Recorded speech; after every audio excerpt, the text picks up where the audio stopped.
Assalamualaikum warahmatullahi wabarakatuh.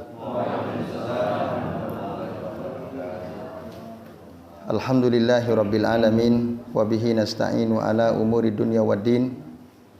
Wassalatu wassalamu ala asrofil anbiya'i wal mursalin wa ala alihi wa ashabihi wa man tabi'ahum bi ihsanin ila yaumiddin.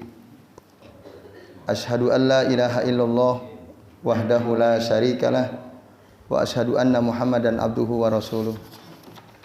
Allahumma shalli wa sallim wa barik ala Muhammad wa ala ali Muhammad kama shallaita wa barakta ala Ibrahim wa ala ali Ibrahim fil alamin innaka Hamidum Majid. Amma ba'du. Bapak-bapak dan ibu-ibu serta jamaah sekalian, a'azani Allah wa iyyakum ajmain. Semoga kita semua yang hadir di majelis ini senantiasa dimuliakan Allah Subhanahu wa taala. Amin ya Allah ya rabbal alamin. Alhamdulillah Bapak Ibu, pada pagi ini kita bisa berjumpa kembali untuk melanjutkan ngaji kitab Al-Adab Al-Mufrad karya Al-Imam Al-Bukhari rahimahullah.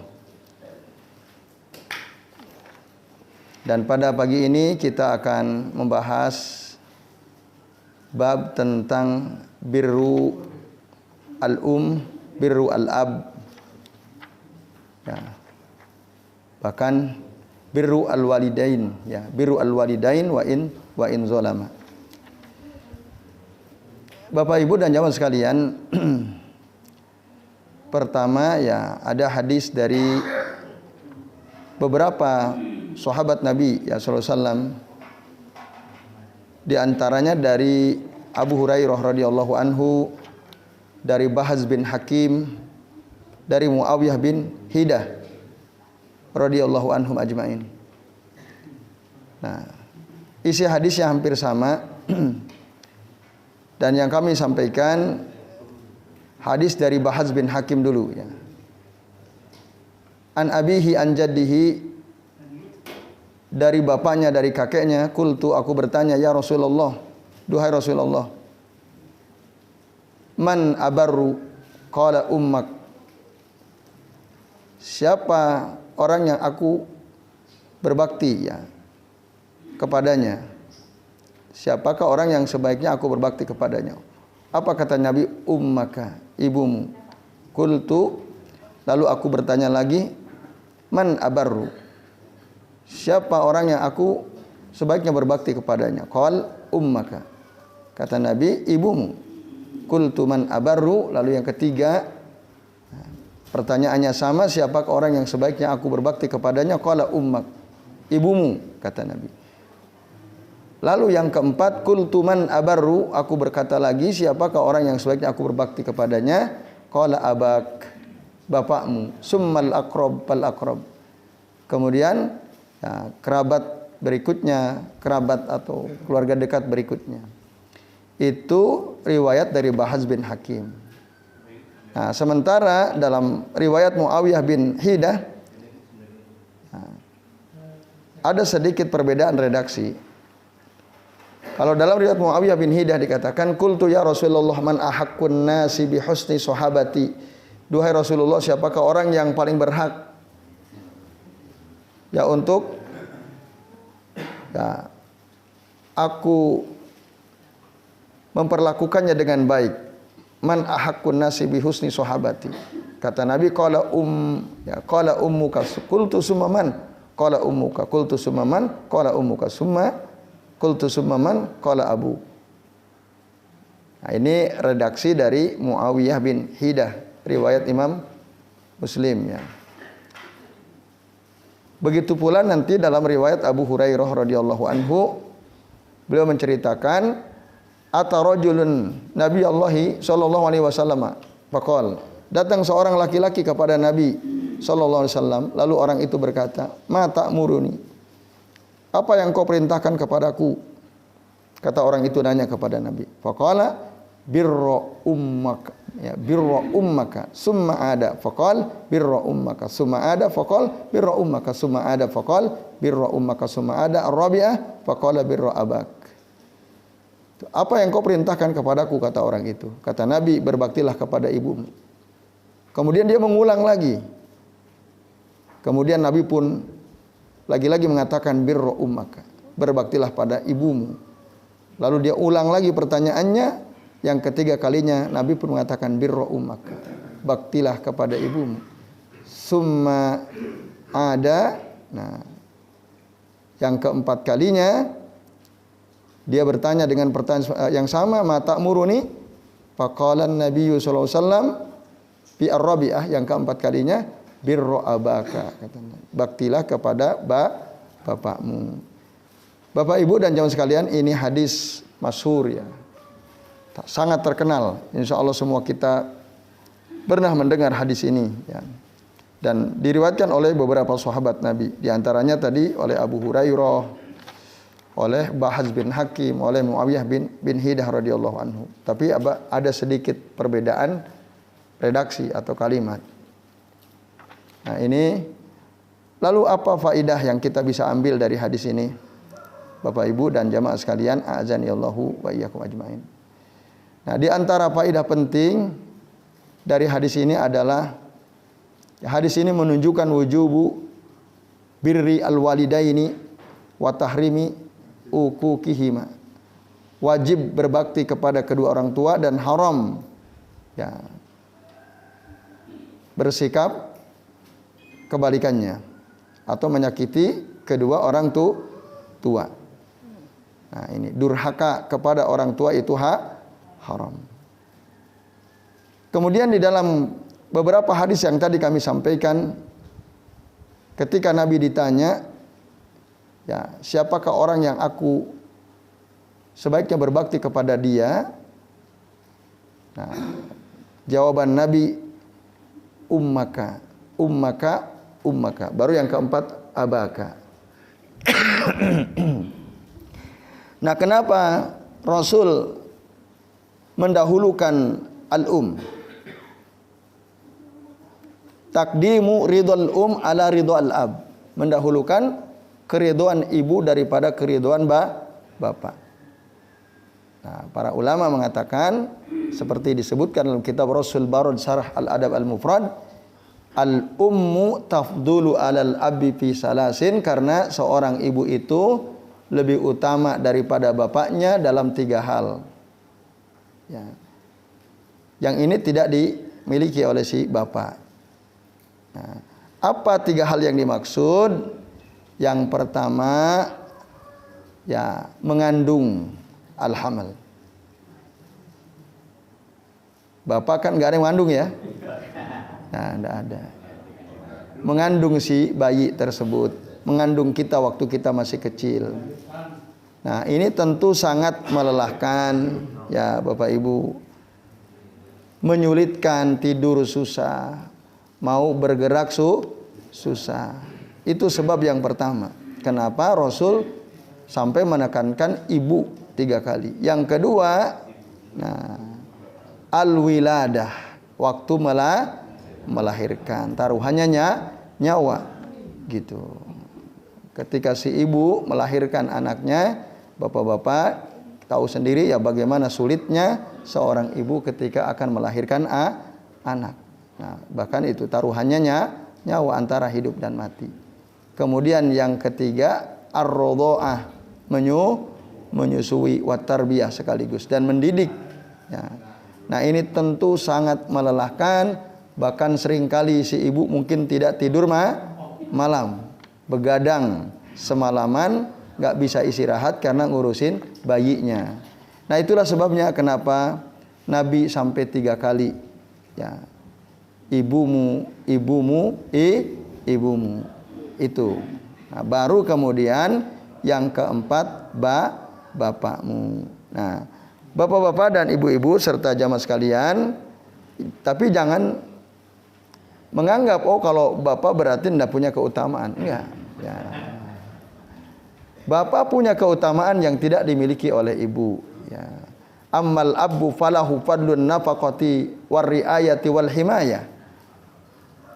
Bapak dia memiliki keutamaan karena dia yang berkewajiban mencari nafkah, menjaga, melindungi keluarga. Itu.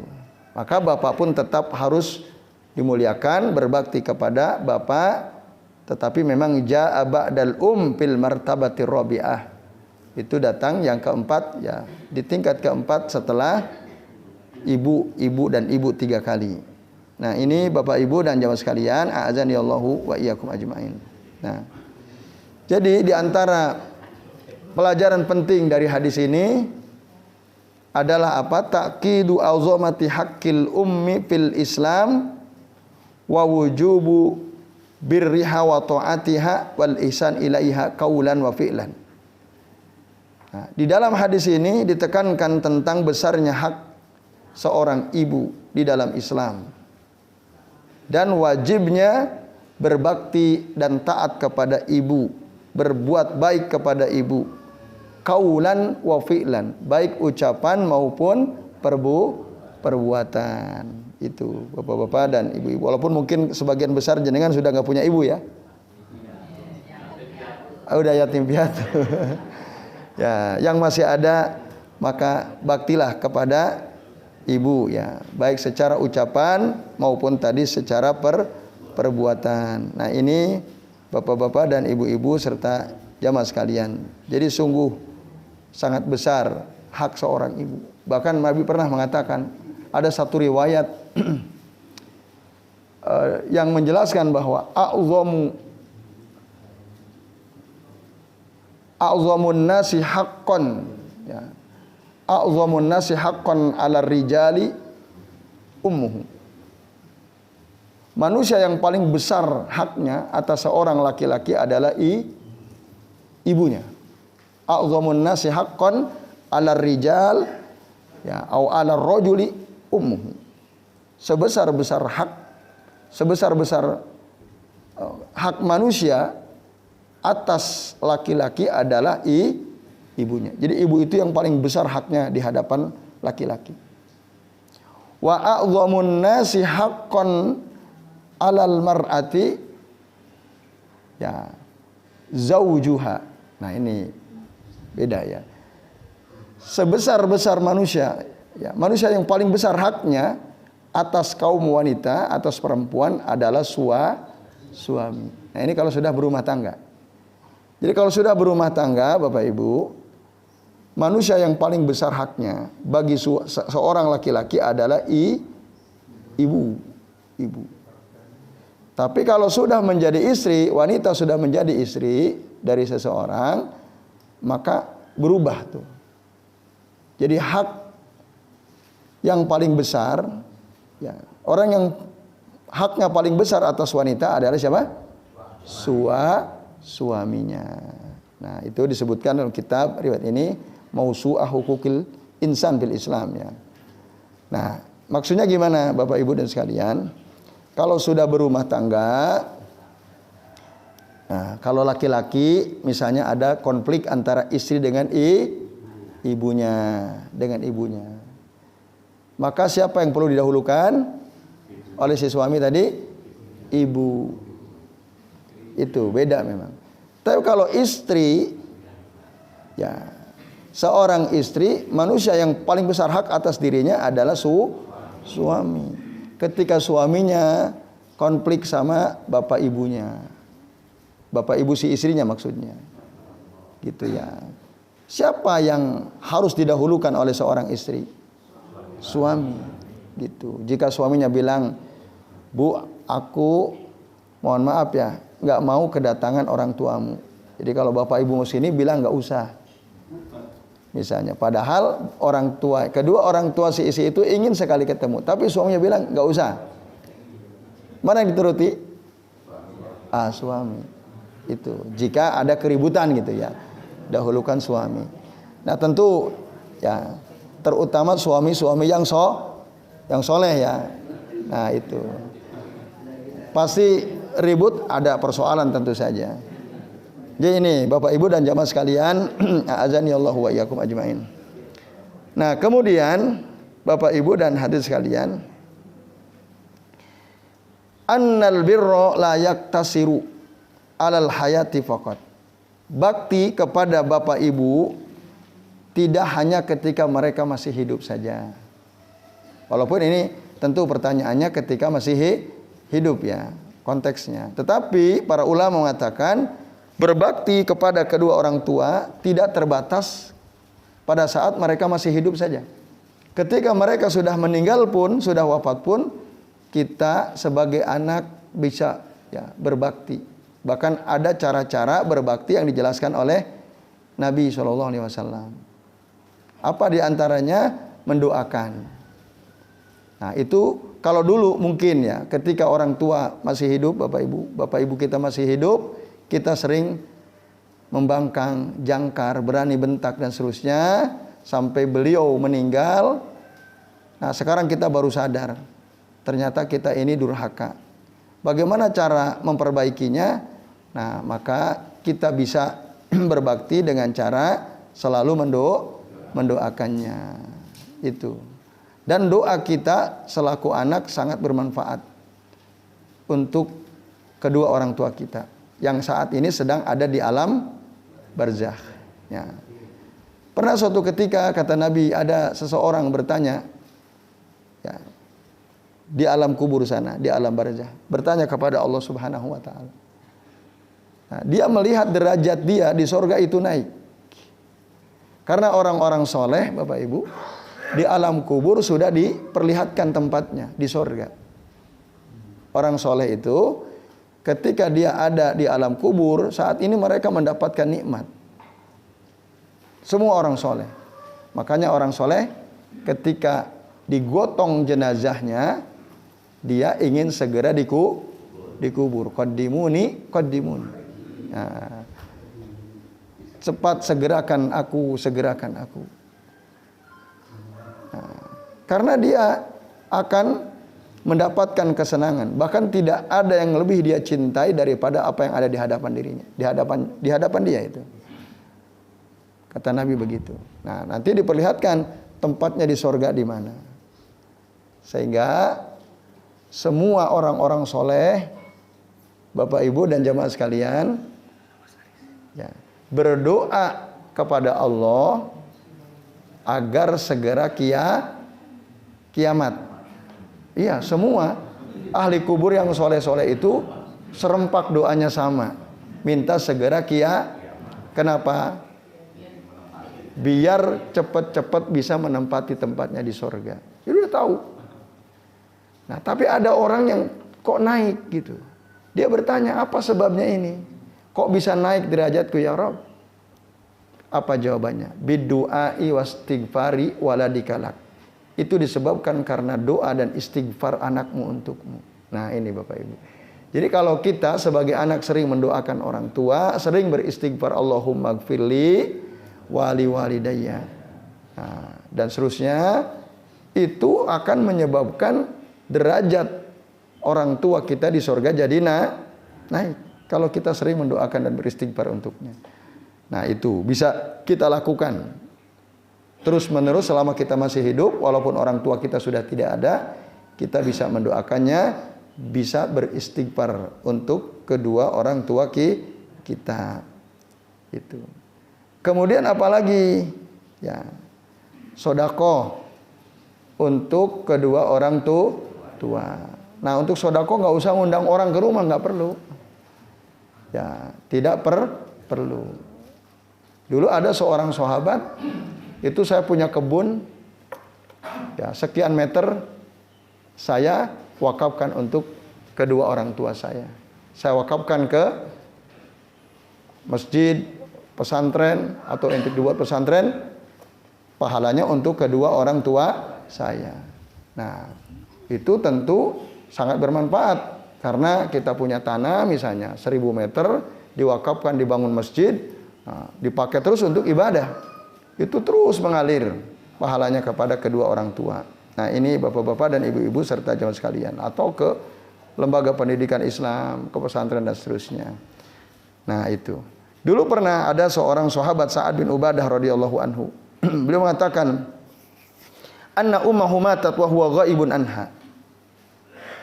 Ibunya meninggal dunia. Waktu itu Sa'ad bin Ubadah tidak ada, posisinya lagi jauh. Ya, mungkin beliau sedang safar dalam peperangan. Ibunya meninggal dunia. Lalu beliau bertanya, "Ya Rasulullah, inna ummi matat wa ana ghaibun anha." Duhai Rasulullah, sesungguhnya ibu telah wafat dan waktu itu aku tidak ada di tempat. Nah, lalu beliau bertanya, "Ayan fa'uha syai'un in tasaddaqtu bihi anha?" Apakah bermanfaat sesuatu aku yang sedekahkan untuk ibuku? Faqala na'am, kata Rasul, iya, jelas. Ada manfaatnya. Maka akhirnya Sa'ad bin Ubadah mengatakan, fa inni ushiduka anna haiti al-mikhrafa shadaqatan 'alaiha. Sesungguhnya ya, aku ya menjadikan engkau sebagai saksi ya Rasul bahwa kebunku ini, kebun al-mikhrab ini aku sedekahkan atas nama ibuku. Nah, kata Sa'ad bin Ubadah radhiyallahu anhu. Hadis akhrajahu Al-Bukhari. Nah, ini menunjukkan Bapak Ibu bahwa bersedekah atas nama orang tua itu ya masru, sesuatu yang disyariatkan dan itu dilakukan oleh ya salaf, oleh para sahabat radhiyallahu anhum ajmain. Nah, apalagi ada hadis yang juga masyhur, kata Nabi, idza mata ibnu Adam, apabila anak Adam meninggal dunia, in qata'a amaluhu illa min salasin, terputuslah seluruh amalnya kecuali 3 perkara. Nah, shadaqatin jariyatin, yang pertama sedekah jariyah. Sedekah jariyah apa? Sedekah yang pahalanya terus mengalir. Nah, contohnya tadi membangun masjid, membangun lembaga pendidikan Islam, membangun pesantren, membuat sumur, bangun jembatan dan seterusnya. Yang terus dipakai digunakan oleh kaum muslimin, nah itu terus mengalir pahalanya.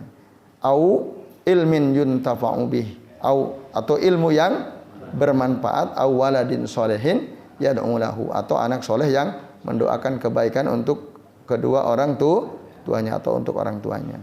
Nah, ini bapak-bapak dan ibu-ibu serta jemaah sekalian, termasuk menyambung silaturahim dengan teman-teman terbaik, teman-teman dekat bapak ibu kita. Bahkan kata Nabi, inna min abarri albir, sesungguhnya ya, bentuk berbakti yang paling tinggi, inna min abarri albirri silatar rajuli ahla wuddi abihi mim ba'di an yuwalla, adalah seseorang menyambung ya, tali silaturahim dengan teman-teman dekat orang tuanya. Ya, dengan teman-teman dekat orang tuanya. Nah, itu mim ba'di an yuwalla, setelah orang tuanya itu meninggal dunia. Jadi siapa dulu teman baik bapak, teman baik ibu, kita tetap sambung. Ya, kita datang bawain makanan misalnya dan seterusnya. Nah, itu setinggi-tinggi bakti ya kepada kedua orang tua setelah meninggal. Hadis rawahu Muslim. Nah, ini Bapak Ibu dan jamaah sekalian, a'azani Allah wa iyyakum ajmain. Nah, kemudian di antara kesimpulan penting dari hadis ini adalah wujubu ma'rifati maratibil huquqil Islam. Wajib mengetahui urutan hak-hak manusia di dalam Islam. Fa haqqul walidaini a'zamu ba'da haqqillahi azza wajal. Hak kedua orang tua itu lebih besar daripada yang lainnya, tentu setelah hak Allah Subhanahu wa taala. Dan itu ditegaskan oleh Allah dalam surah An-Nisa ayat 36. Ya, wa'budullaha wa la tusyriku bihi syai'a wa bil walidaini ihsana. Sembahlah oleh kalian Allah dan janganlah kalian menyekutukan Allah dengan apapun, dan berbuat baiklah kepada kedua orang tua, baru nanti yang lain menyusul. Jadi, nah ini disebutkan nomor 2 oleh Allah Subhanahu wa taala, menunjukkan bahwa hakul walidaini a'zam ba'da haqqillahi azza wajal. Hak kedua orang tua itu lebih agung, lebih besar setelah hak kepada Allah azza wajal. Bapak-bapak dan ibu-ibu serta jamaah sekalian, a'azani Allah wa iyyakum ajmain. Nah, hadis ini juga menunjukkan pentingnya mengajarkan anak-anak munzu as-sugri, ya. Ta'limul aulad munzu as-sugri hubbil walidain, untuk mencintai kedua orang tua, wa birrihima, dan berbakti kepada keduanya. Nah, ini penting Bapak Ibu ya.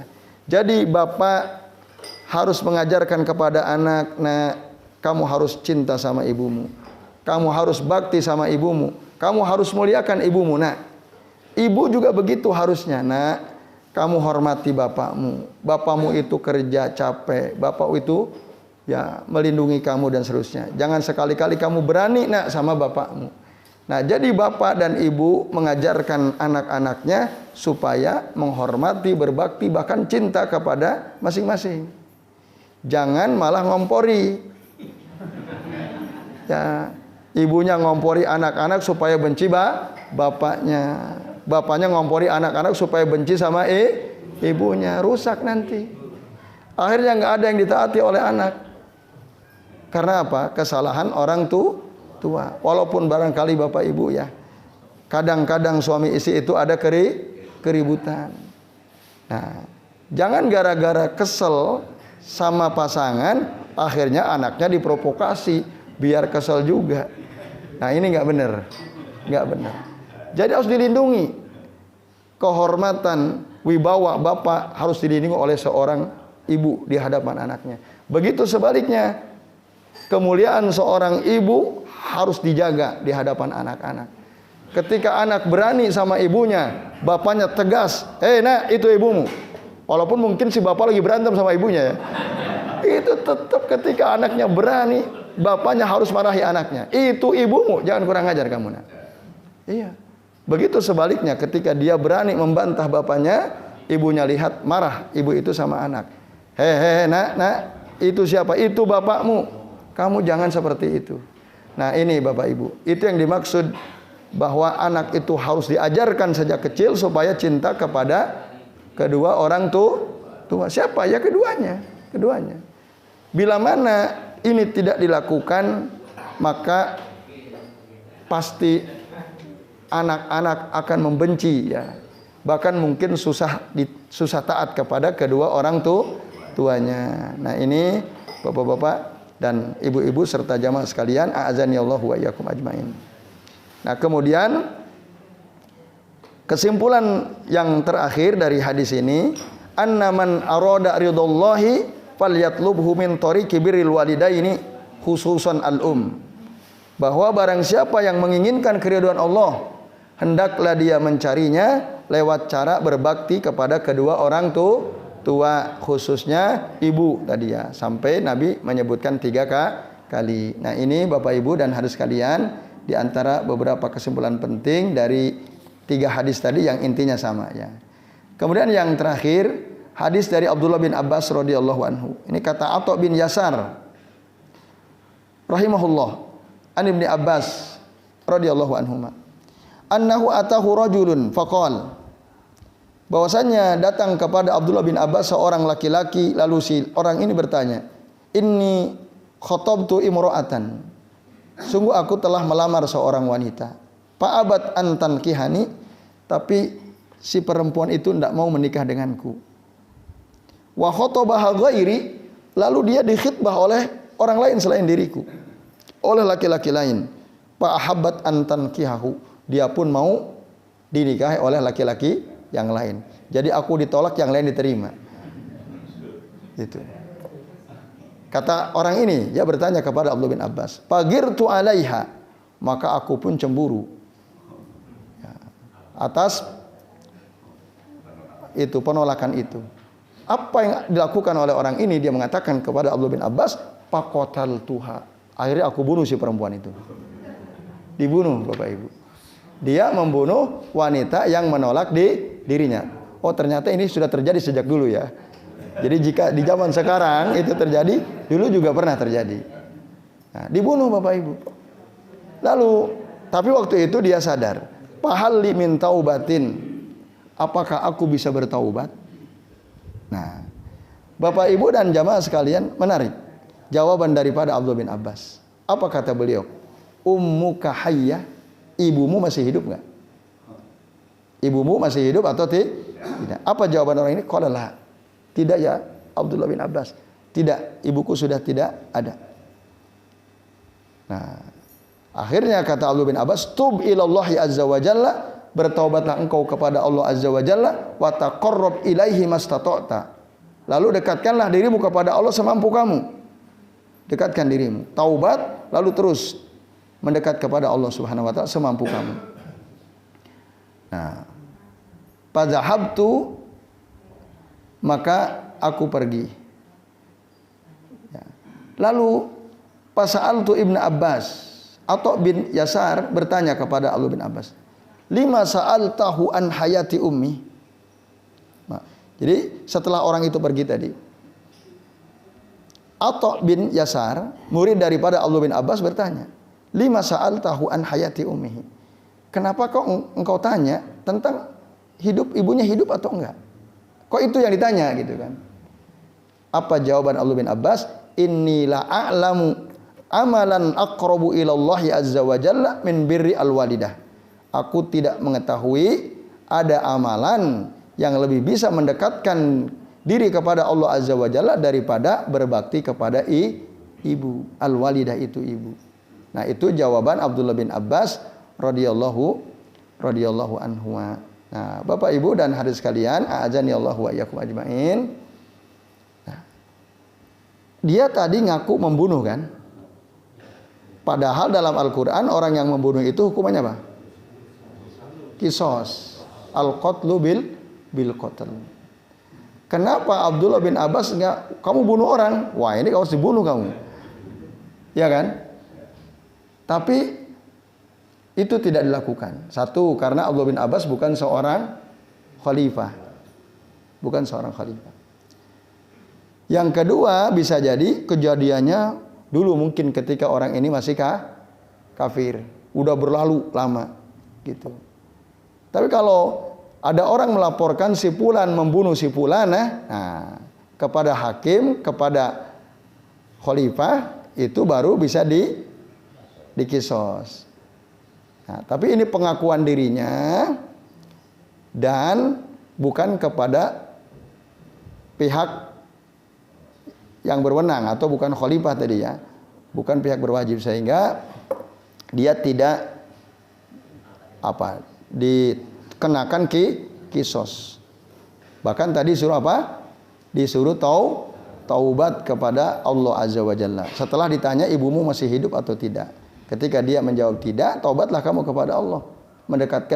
Dekatkanlah dirimu semampumu kepada Allah Subhanahu wa taala. Nah, ini bapak-bapak dan ibu-ibu serta jamaah sekalian. Nah, lalu hadis ini juga menunjukkan bahwa seorang wanita mengingkari pinangan laki-laki itu hukumnya boleh atau tidak?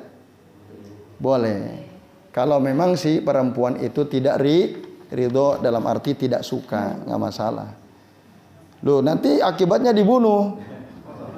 Nah, itu ya.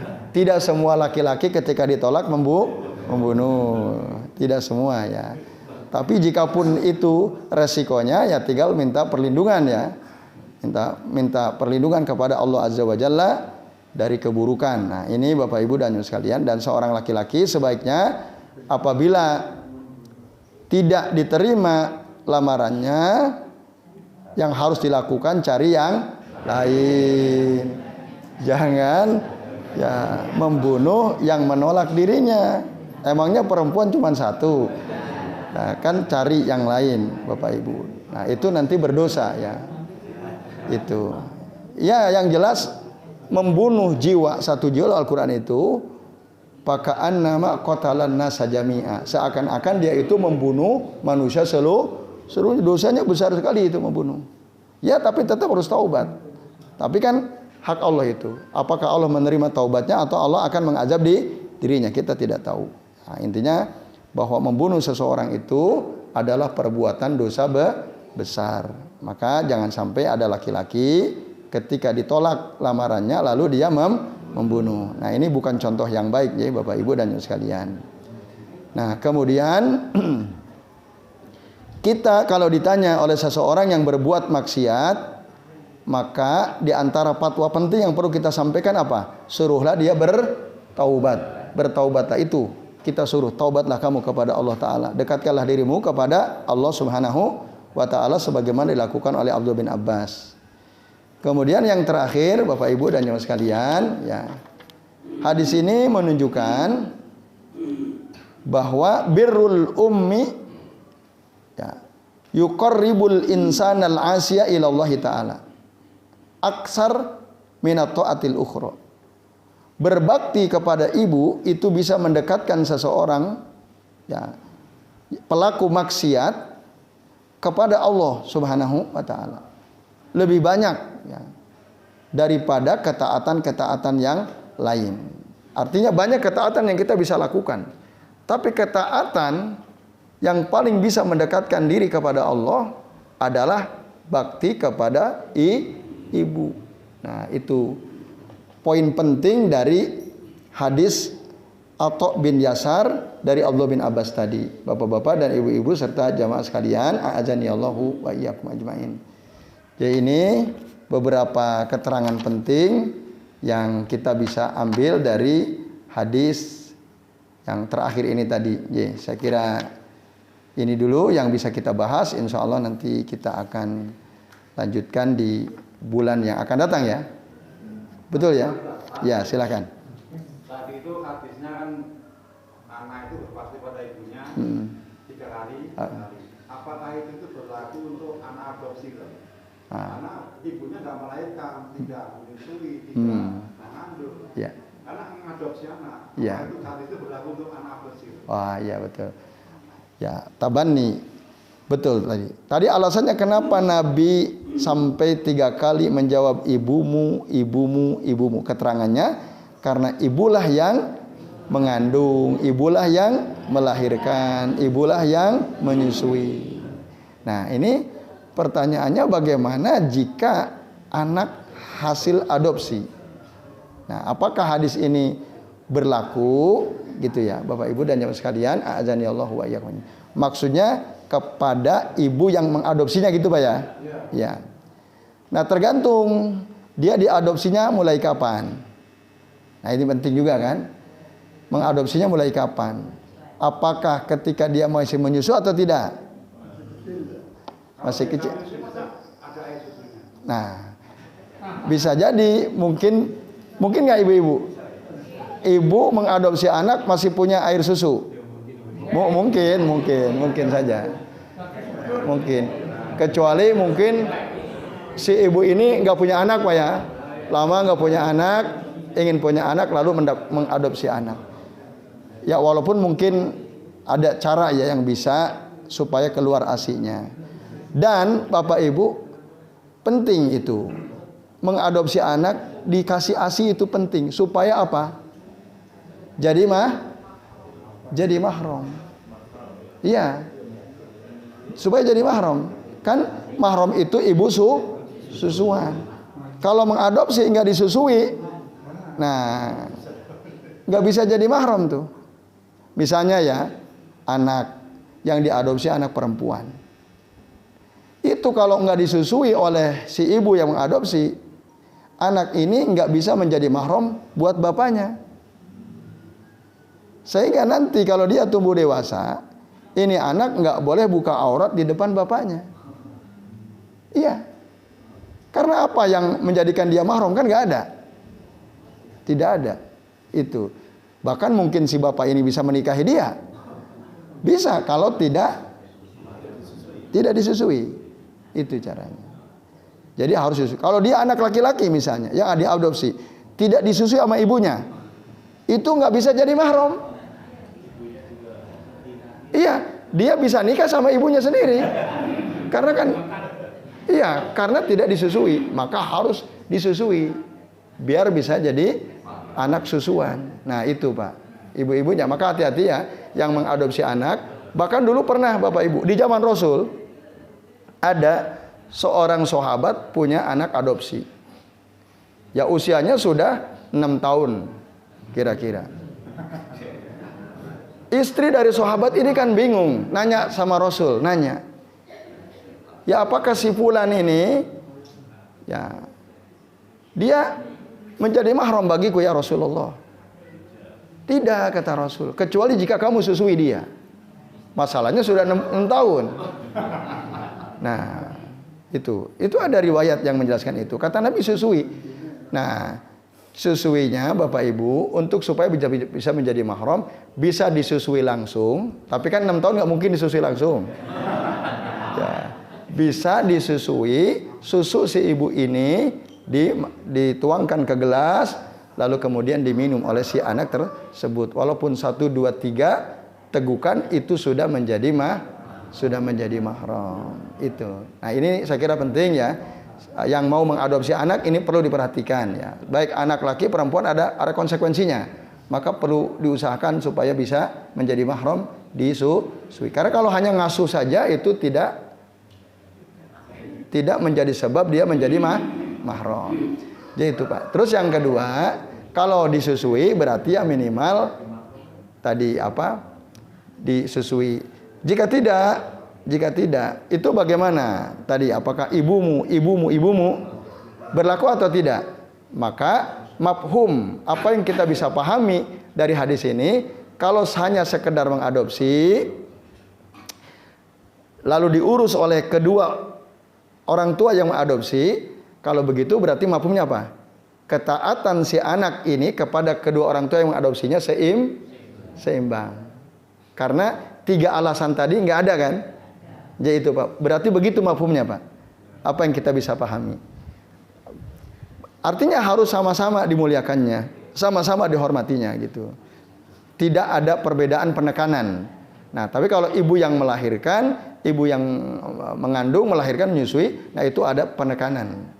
Nah itu berarti mafhum yang kita bisa ambil ya. Mafhum itu apa yang kita bisa pahami dari hadis tadi. Untuk menjawab pertanyaan jenengan, bagaimana kalau anaknya anak adopsi? Ya itu Pak, Allahu a'lam bishawab.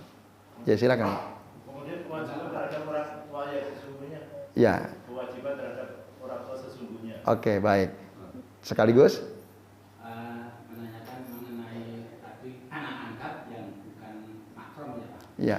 Itu nanti seandainya itu si istri itu meninggal, dia itu bapak ayahnya itu angkat itu pengen menikahi, itu haram atau? Ya. Enggak. Ya. Ya, baik, makasih Pak. Ya. Jenengan mengadopsi anak perempuan enggak? Jenengan mengadopsi anak perempuan enggak? Ya, baik Pak. Yang pertama, hak ibu yang sesungguhnya bagaimana gitu Pak ya? Berlaku hadis ini.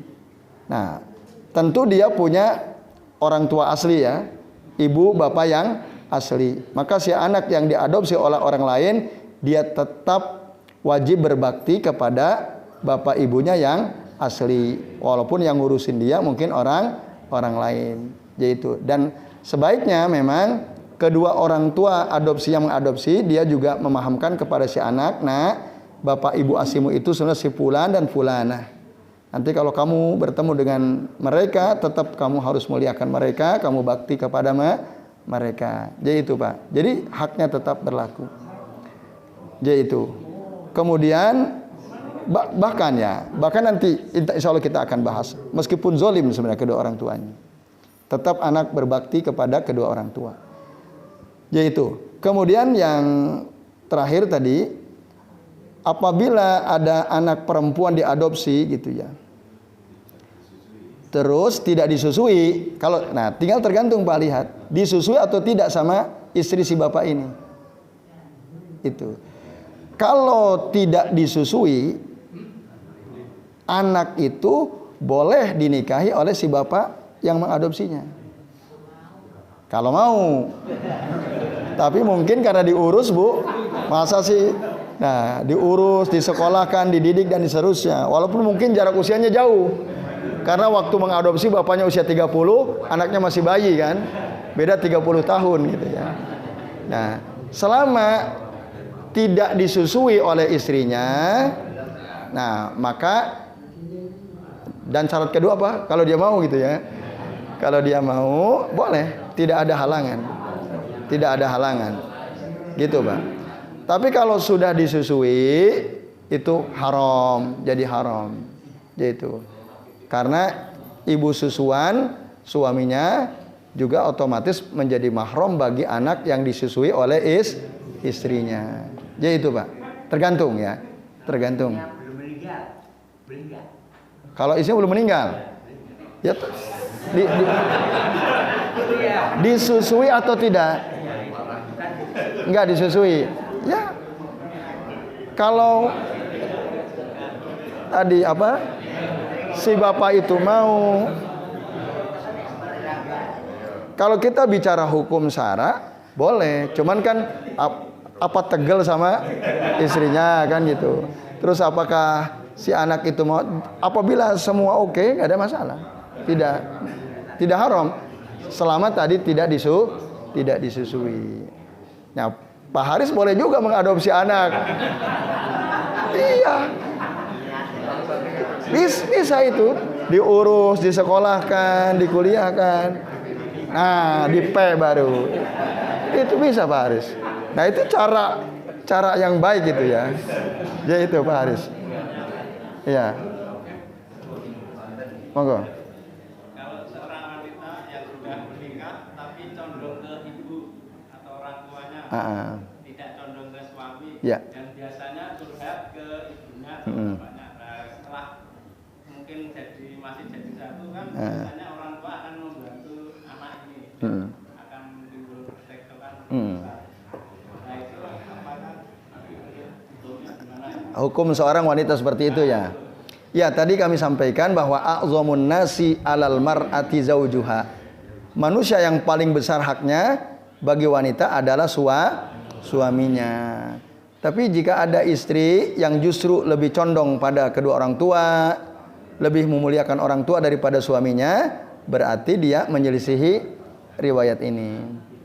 Jadi, kalau sudah diserahkan kepada seorang laki-laki yang menjadi suaminya, harusnya kedua orang tuanya menasihati. Nah, itu suamimu. Nah, muliakan dia, hormati dia. Nah, selama apa yang dikatakannya benar, keputusannya benar, maka ditaati. Gitu harusnya orang tua. Tidak malah ngompori. Tapi masalahnya tidak semua orang tua paham kan? Tidak semua orang tua paham. Ya itu Mas Nurhalis. Berarti sikap si perempuan itu ya tidak sesuai dengan tuntunan. Itu wallahu a'lam bishawab. Jadi baik bapak-bapak dan ibu-ibu serta jamaah sekalian, cukup ya? Ya, kita cukupkan sampai di sini. Insya Allah nanti kita ketemu lagi di khusus tuh kajian ini di bulan yang akan datang ya. Mari kita akhiri kajian kita dengan doa kafaratul majlis. Subhanakallahumma wa bihamdika asyhadu an la ilaha illa anta astaghfiruka wa atubu ilaik. Wa sallallahu ala Muhammadin wa ala alihi wa sahbihi wa baraka wa sallama alaihim ajmain billahi taufiq wal hidayah. Wassalamu alaikum warahmatullahi wabarakatuh.